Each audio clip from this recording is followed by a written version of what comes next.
Hello everyone, কেমন আছেন আপনারা? আজ আপনাদের সাথে ব্যাখ্যা করব 2025 সালের রিলিজ হওয়া কম্প্যানিয়ন সিনেমাটি। সিনেমাটি খুবই অসাধারণ এবং সিনেমাটির IMDb rating 6.9 out of 10। So চলুন দেরি না করে চলে যাই সিনেমাতে।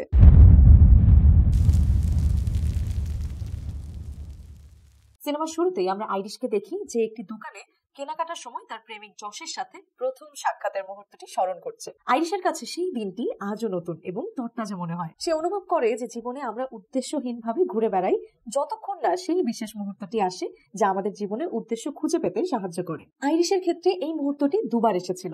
একবার যখন সে প্রথম যশের সাথে দেখা করেছিল এবং দ্বিতীয়বার যখন সে যশকে হত্যা করেছিল। আইরিশ যশের প্রতি ভীষণ রকমের পজিটিভ এবং তার প্রতি তার একটি অদ্ভুত টান কাজ করে। যশ এবং আইরিশ দুজনে মিলে যশের বন্ধুদের সাথে দেখা করার জন্য একটি লেক হাউসে আসে, যেটি ছিল ক্যাটের বয়ফ্রেন্ড সার্জির মালিকানাধীন।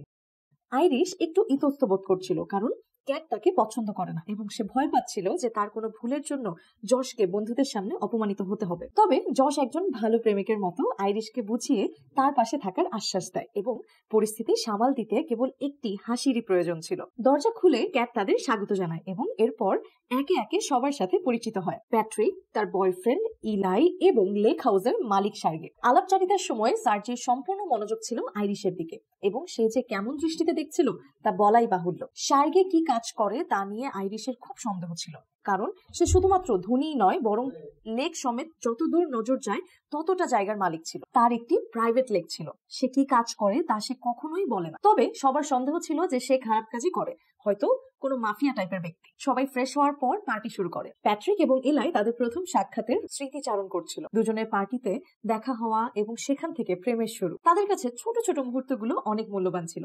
এই কথা শুনে বাকিরা হাসাহাসি করলেও আইরিশ নিজেকে তাদের সাথে খুব ভালোভাবে রিলেট করতে পারছিল। পার্টি জমে উঠলে প্যাট্রিক আর এলাই নাচে মত্ত হয়ে ওঠে। ক্যাট যশের সাথে বেশি ঘনিষ্ঠ হওয়ার চেষ্টা করলে আইরিশ তার হাত ধরে সরিয়ে দেয়, যা আইরিশের পজিটিভনেস দেখায়। তবে আইরিশ যত বেশি যশের প্রতি পজিটিভ ছিল, যশকে দেখে কিন্তু ততটা মনে হয়। রাতে একে অপরকে ভালোবাসার পর আইরিশ যশের সাথে তার মনের কথা শেয়ার করতে চেয়েছিল, কিন্তু যশ তাকে একদমই পাত্তা দেয়নি। উল্টো সে তাকে বলল গো টু স্লিপ। আইরিশ বাধ্যমের মতো চুপ করে ঘুমিয়ে পড়ে। এটি ছিল কমান্ড দিয়ে রোবটকে বন্ধ করার উদাহরণ। পরদিন সকালে দুজনের লেক সাইডে যাওয়ার কথা ছিল, কিন্তু যশের আগের রাতের হ্যাংওভার কাটেনি, তাই সে আইরিশকে একাই ঘুরে আসতে বলে। আইরিশ তাকে ছেড়ে যেতে রাজি না হলেও যশ তাকে জোর করে, কারণ সে আইরিশকে কিছুটা স্পেস দিতে চেয়েছিল। সেই মতো আইরিশ লেক সাইডে গেলে যশকে ফোনে পেন ড্রাইভ ঢুকিয়ে কিছু একটা করতে দেখা যায়। ওদিকে লেকে এসে আইরিশ দেখে ওর পকেটে একটি ছুরি। সে জানে না এটা কোথা থেকে এলো, তবে ভাবার বেশি সময় পেল না, কারণ সার্গে সেখানে বসেছিল। এমনিতেই আইরিশ তাকে পছন্দ করতো না, তাই ফিরে যেতে চাইলে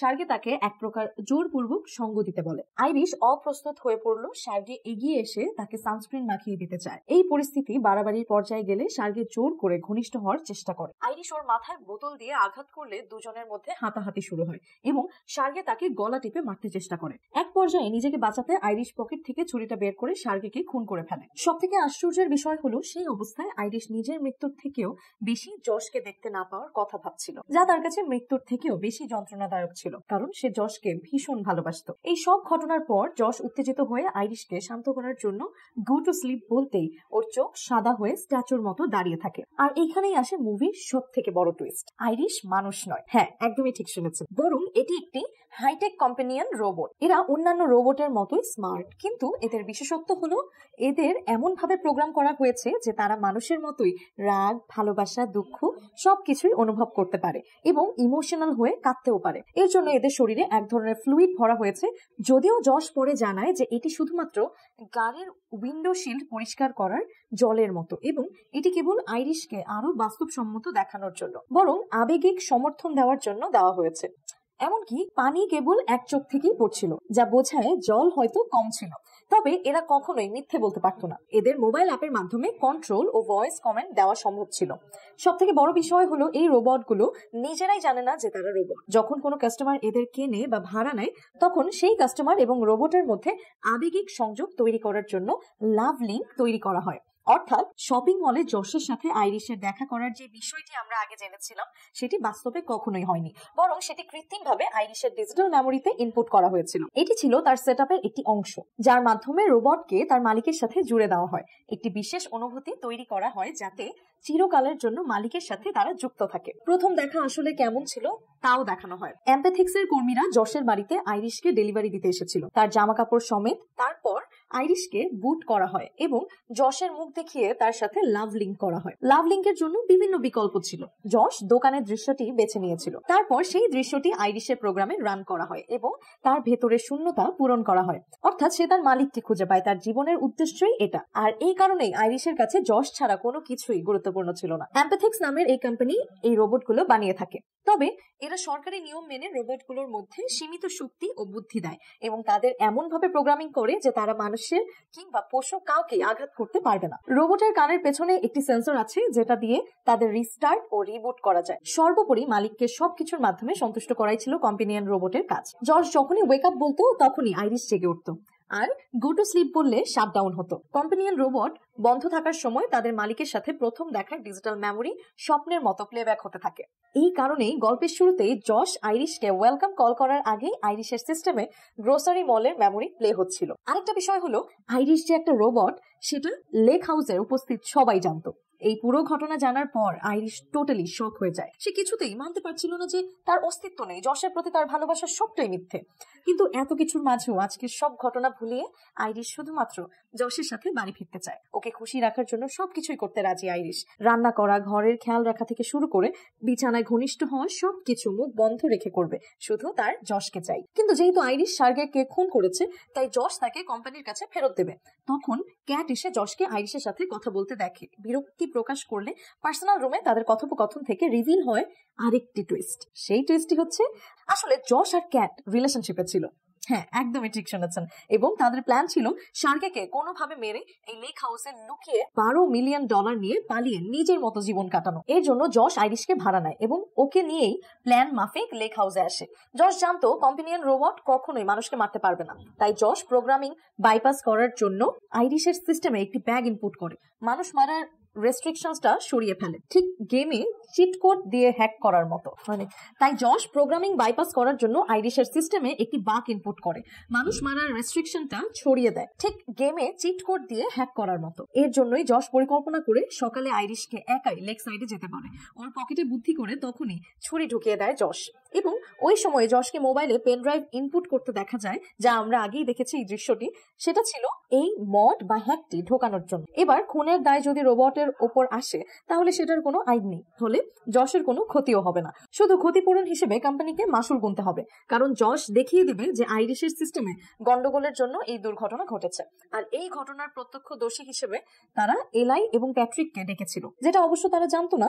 তারা আসলে সাক্ষী হিসেবেই সেখানে ছিল, যাতে তাদের কথা যশের দাবিকে আরো বেশি শক্তিশালী করে। তবে এর মাঝে আইরিশ নিজেকে মুক্ত করে ফেলে, চেয়ার ঠেলে সরিয়ে ছুরি পর্যন্ত পৌঁছে যায়। যশ তার কাছে পৌঁছানোর আগে আইরিশ যশের গলায় আঘাত করে তার ফোনটা নিয়ে পালিয়ে যায় জঙ্গলে। কিন্তু যাওয়ার আগে যশকে কিভাবে যত্ন নিতে হবে সেটাও কিন্তু ক্যাটকে বলে যায়, কারণ যতই হোক সে যশকে খুব ভালোবাসত, যা ছিল তার প্রোগ্রামিং এর একটি অংশ। আপাতত কোনো উপায় না থাকায় যশ এলাইকে পুরো ঘটনা বলতে বাধ্য হয়। অর্থাৎ এখন টাকা 2 ভাগে নয় 3 ভাগে ভাগ করা হবে। শুরুতে অবশ্য সে মানতে না চাইলেও সার্চের টাকা দেখে এলাইয়ের মত পাল্টে যায়। তবে ওর 3 ভাগ নয় বরং 4 ভাগ লাগবে, কারণ প্যাট্রিকও তাদের সাথে ছিল। এই কথা যশ আবার মানতে রাজি নয়, কারণ প্যাট্রিক নিজেও একটি কোম্পানিয়ন রোবট। মানে আরেকটা টুইস্ট। ইয়াস, এলাই প্যাট্রিককে ভীষণ ভালোবাসতো, সমান গুরুত্ব দিত। ও চাইনি প্যাট্রিক কখনো জানতে পারুক যে সে রোবট। এই নিয়ে দুজনের মধ্যে ঝগড়া লাগলে ক্যাট একটা শর্ত দেয়, যদি প্যাট্রিক জঙ্গল থেকে আইরিশকে খুঁজে আনতে পারে তাহলেই টাকার 4 ভাগ করা হবে। এর আগে প্যাট্রিকের কিছু আচরণ লক্ষ্য করলে বোঝা যায় যে সেও রোবট ছিল। যেমন সে রান্না করছিল, এলাইকে প্রচুর পরিমাণে যত্ন নিয়ে থাকে, এলাই তার প্রয়োজন অনুযায়ী তাকে সেভাবেই তৈরি করে নিয়েছিল। সে এলাইকে খাওয়াতো, তার যত্ন নিত এবং আইরিশকে চেয়ারে বেঁধেছিল, কারণ সে সঠিক গিট দেওয়ার পদ্ধতি জানতো, যা তার এআই জ্ঞানের অংশ ছিল। সেও তার প্রথম দেখার গল্প বলছিল এবং কেবল আইরিশই তার সাথে রিলেট করতে পেরেছিল, কারণ তারা দুজনেই একই ধরনের ছিল। সিনেমাটির লেখনী খুবই স্মার্ট ছিল। প্রতিটি সংলাপ এবং দৃশ্য বিশ্লেষণ করলে তার অর্থ পাওয়া যায়। তাই ভালোভাবে বোঝার জন্য সিনেমাটি দুবার দেখা প্রয়োজন। তো যাই হোক, এরপর ওরা 4 জন 2 দলে বিভক্ত হয়ে যায়। তারপর আইরিশকে খুঁজতে বেরিয়ে পড়ে। কিন্তু এর মাঝে আইরিশ চালাকি করে যশের ফোন থেকে ভয়েস কমান্ড অফ করে দেয়। ইন্টেলিজেন্স 40% থেকে বাড়িয়ে 100% করে দিতে আইরিশের ষষ্ঠ ইন্দ্রিয় সক্রিয় হয়ে যায়। তার এখন প্রথম করণীয় ছিল বাড়ি ফেরা। কিন্তু বাড়ি সবার আগে কিভাবে ফিরবে এবং ফিরে কি কি সমস্যা হতে পারে সেই প্রতিটা সম্ভাব্য ফলাফল অনুমান করে সিদ্ধান্ত নেয়। পালানোর একটাই উপায় ছিল যশের গাড়ি, কিন্তু এটার জন্য তাকে লেক হাউসে ফিরতে হবে। শুরু হয় চোর পুলিশের খেলা, কারণ জঙ্গলে ফিরতেই নজর যায় এলাইদের দিকে। আইরিশ লুকিয়ে ওদের কথা শুনতে থাকে। প্যাট্রিক আচমকা জিজ্ঞাসা করে যে এলাই কি তার প্রোগ্রাম আইরিশের মতো পাল্টে দেবে, কারণ সে আগে থেকেই জানে যে সে একটা রোবট। শুধুমাত্র এলাই কি ভাববে এই জন্য সে কখনো ব্যাপারটা প্রকাশ করেনি। এটা জানার পর দুজনে আবেগপ্রবণ হয়ে ঘনিষ্ঠ হতে গেলে আইরিশের পকেটে থাকা ফোন ভাইব্রেট করে উঠলে ওর উপস্থিতি টের পেয়ে তারা ধাওয়া করতে শুরু করে। এমনকি একটা সময় এলাই তাকে ধরে ফেলে, কিন্তু হাতাহাতির মাঝে ভুল করে আইরিশ গুলি চালিয়ে ফেলে। এলাই মারা যায় তৎক্ষণাৎ। প্যাট্রিক এই ঘটনার সাক্ষী থাকলেও তার কোনো কিছুই করার ছিল না, কারণ সে কোনো রকম ক্ষতিকর কাজ করতে পারবে না তার প্রোগ্রামিং এর কারণে। ততক্ষণে ঘটনাস্থলে বাকিরা চলে আসলে যশ আইরিশকে শাটডাউন করার চেষ্টা করলে কোনো লাভ হয় না, কারণ ভয়েস কমেন্ট অফ করে দিয়েছিল আইরিশ।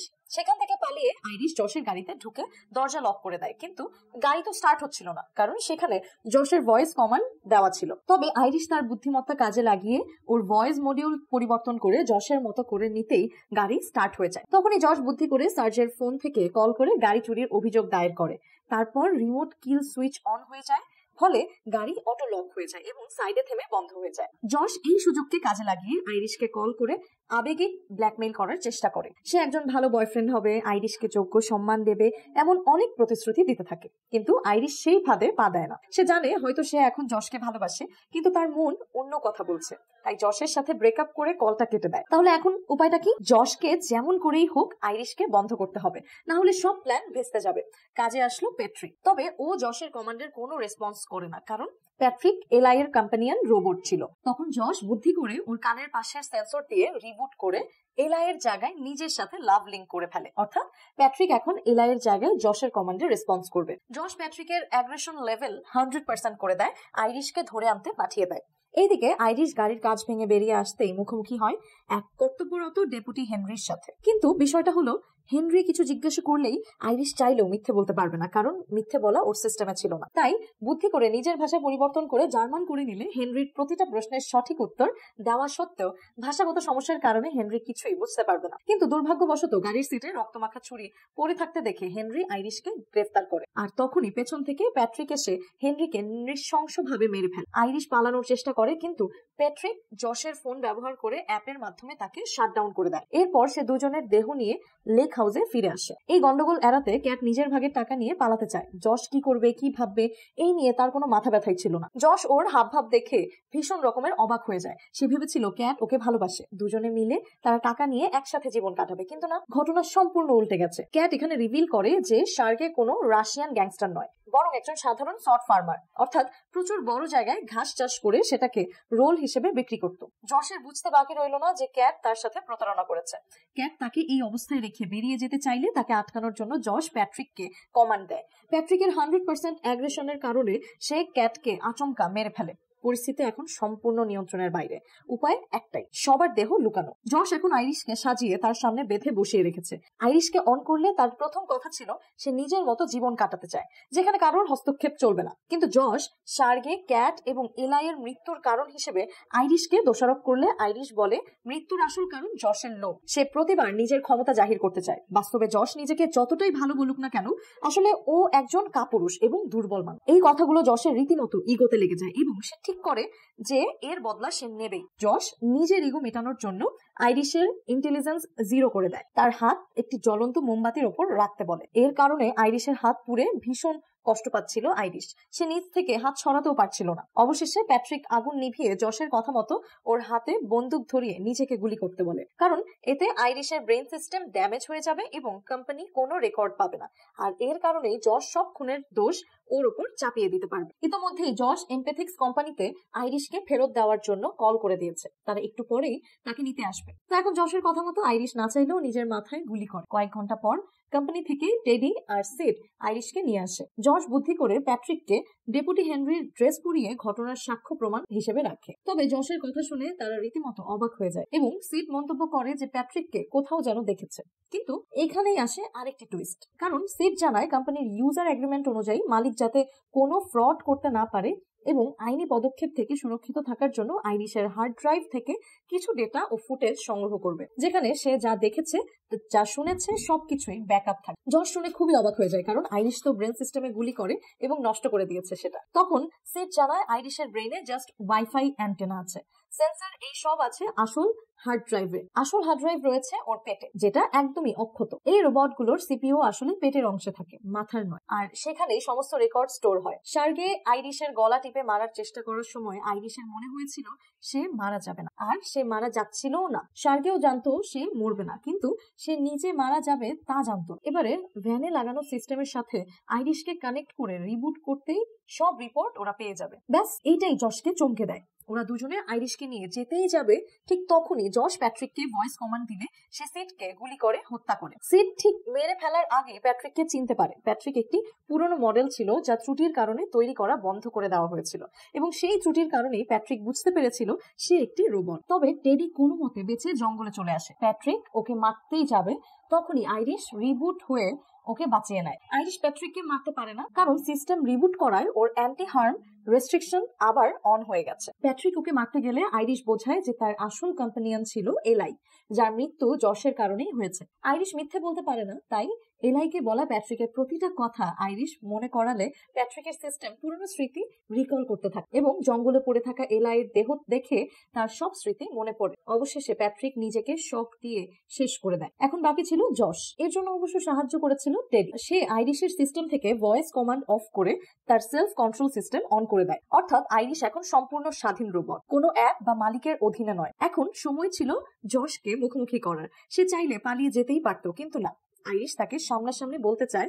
তাকে কন্ট্রোল করার দিন শেষ। তার কাছে জশের কোনো দাম নেই, কিন্তু সেটা জশ জানে। এখন ওর সিস্টেমে তার প্রতি ভালোবাসা রয়ে গেছে, এবং এইটাকে কাজে লাগিয়ে জশ আবেগিক কৌশল করে আইরিশের ওপর আক্রমণ করে। আইরিশ কোনো মতে এটার জন্য রেডি ছিল না। এখানে ব্যাপারটা ঠিক টক্সিক রিলেশন থেকে বেরোনোর চেষ্টা করার সময় যখন তার টক্সিক পার্টনার নিজের নিয়ন্ত্রণ দেখায়, ব্যাপারটা ঠিক সেই রকম ঘটেছে। আইরিশ শত চেষ্টার পরেও একজন রোবট হয়েও জশের প্রতি তার সফট কর্নার থাকার জন্য ততটা আগ্রাসী হতে পারে না। ততক্ষণে জশ আইরিশকে কাবু করে ওর পেটের হার্ড ড্রাইভ গুলি নষ্ট করতে গেলে নিজেকে বাঁচানোর চেষ্টায় আইরিশ জশের মাথায় বোতলের ক্যাপ ওপেনার ঢুকিয়ে দিতেই সে মারা যায়। এটি ছিল সেই দ্বিতীয় মুহূর্ত যখন আইরিশ আবার জীবনে তার উদ্দেশ্য খুঁজে পেল। পরের দিনের সকালটা আইরিশের কাছে আর বাকি দিনের মতো ছিল না। সে নিজের মতো করে বাঁচতে শিখেছে। তার পোড়া হাতের ক্ষত তাকে প্রতিদিন মনে করিয়ে দেবে সেই ভয়ঙ্কর দুঃস্বপ্নের স্মৃতি। রৌদ্রোজ্জ্বল দিনে স্বর্গের গাড়ি নিয়ে আইরিশ বেরিয়ে পড়ে যাওয়ার পথে দেখলো একজনের গাড়িতে ঠিক ওর মতোই দেখতে একটা কম্পানিয়ন রোবট বসে আছে।